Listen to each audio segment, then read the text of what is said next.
Hey, my name is Stix and welcome back to your weekly Gacha recap, a video series where I go over the latest news, pre-registrations, test phases, new releases, shutdowns, juicy drama, everything that happened in the Gacha genre over the course of the last week that mattered to me in one easy to digest format. If this is your first time here, consider joining our subreddit. We already have 1,200 members, react to every single thing that is posted here. We keep you guys up to date with everything going on before I do a weekly dedicated video on it at the end of every week like this one. And we have a lot to talk about, so let's go ahead and jump right in.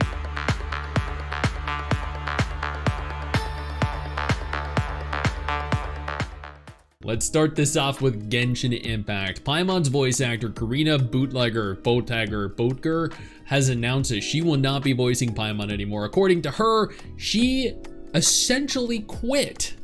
But at the same time, according to her, Hoyu have decided they're not willing to really work with her anymore. I'm not sure which of these is true, but I do have my suspicions. The 7 Deadly Sins Origin has opened global pre-registrations and Steam wishlisting for those of you that are interested. A full release is confirmed to be coming in 2025.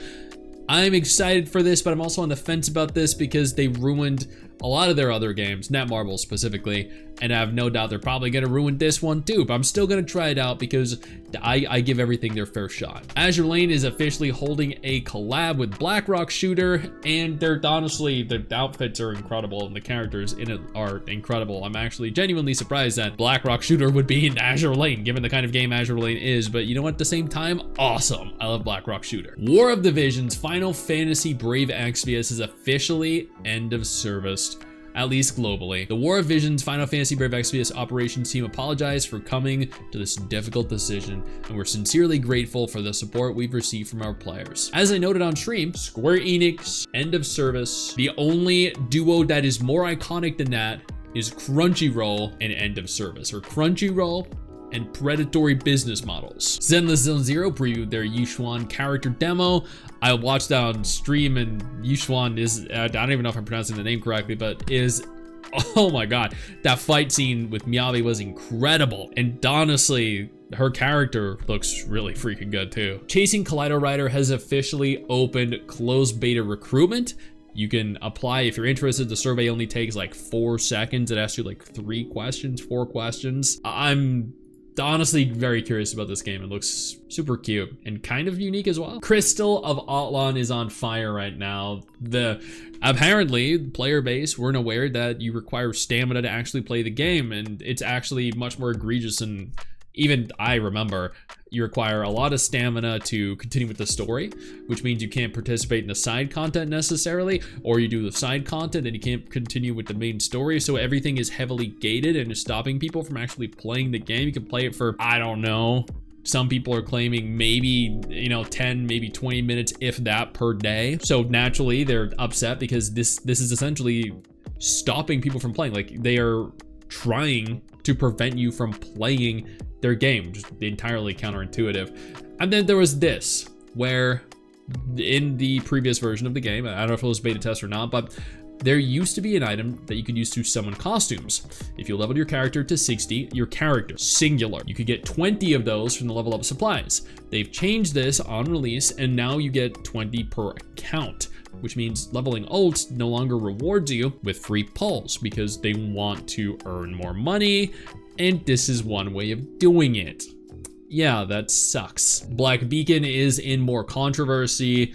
They have shown the first pay-to-win events for the game. These are events that were crafted specifically to reward the top 10% of players, or the top 10% of people that have G-Sha anyway, and also the top 300 players that successfully managed to clear the Resting Bell Abyss. So the majority of free players that don't have G-Sha or that didn't manage to defeat the boss here and end up ranking in the top 300 get nothing. Instead of crafting events for the game and for players of all kinds, while we still did get some of those, they decided they were going to have events catered towards the heavy spenders, which alienates your free players. Before we go any further, I do want to take a moment here to thank all of my incredible patrons over on Patreon and my YouTube channel members who allow for me to continue to do dedicated videos like this every single day.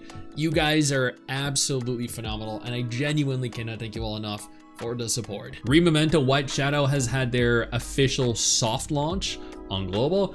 The official launch, full launch, is on June 18th.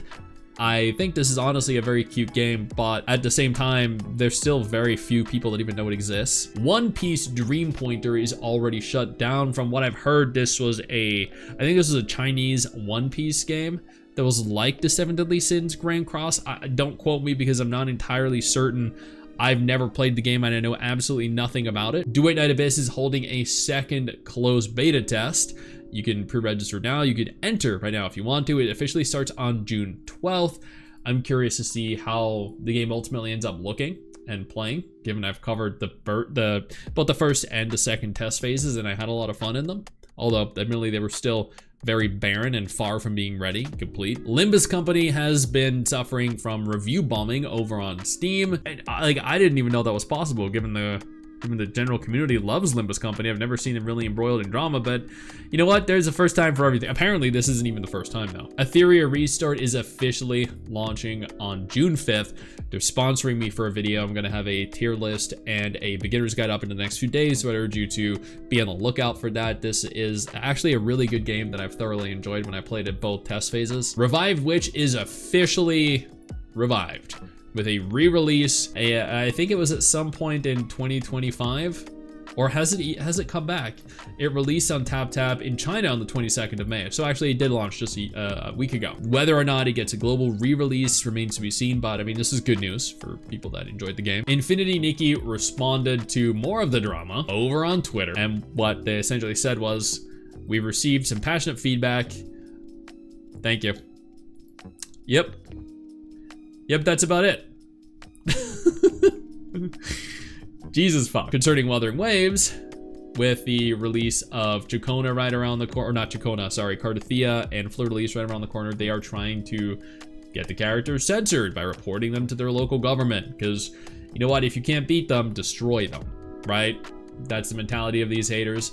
And then also, the trailer for 2.4 was released and it looked so good. I have a dedicated video up on that. I also have a tweet that I made concerning the inclusions of new features, the changes, the fact that we have 2 story chapters coming instead of 1, Scar being back, a new male character finally. So you can go ahead and take a look at the tweet, or just pause the video right now and read through what I said. But additionally, to essentially get ahead of leakers, Kudo decided to begin drip marketing for their characters. We have Augusta, who looks incredible. We have Yuno, who looks incredible. We have Galbrena, who looks incredible. We have Chiyuan, who looks incredible. We have Chisa, who looks incredible. And then we have Frolova, who has always looked incredible. Yeah, we're gonna be spending a lot of money in this. Now, that is everything that happened in the Gacha genre that mattered to me over the course of the last week. You're now up to date. You're welcome. I know you think that you just hit the end of the video, and technically, yeah, you have. And I know your first reaction is to close out of it at this juncture, but don't. No, instead, I urge you to take a moment here and click one of the videos on screen that are coming up in just a moment, so you remain up to date with everything going on in the Gacha genre. Trust me, you're not going to regret doing so. Stay flaccid.